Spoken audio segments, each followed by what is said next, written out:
I think probably the most often asked question about the show is why the Star Trek phenomenon?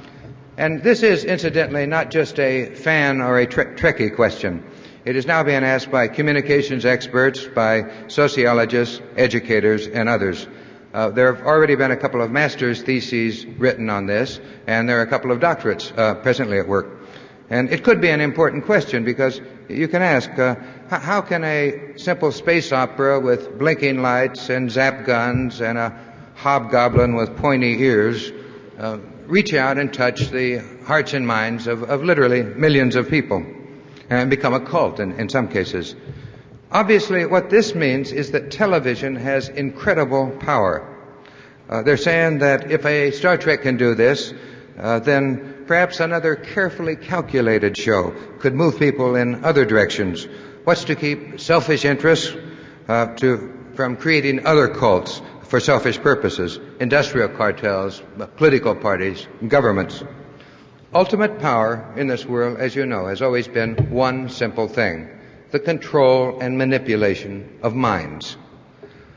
Fortunately, any attempt, however, to manipulate people through any so-called Star Trek formula is doomed to failure, and I'll tell you why in just a moment. First of all, our show did not reach and affect all these people because it was deep and great literature. Star Trek was not Ibsen or Shakespeare. To get a primetime show, network show on the air and to keep it there, you must attract and hold a minimum of 18 million people every week. You have to do that in order to woo people away from Gomer Pyle, Bonanza, Beverly Hillbillies, and so on. And we tried to do this with entertainment, action, adventure, conflict, and so on. But once we got on the air, and within the limits of those action and adventure limits, we did not accept the myth that the television audience has an infantile mind.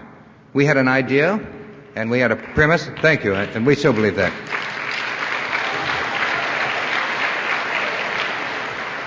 As a matter of fact, we decided to risk the whole show on that premise.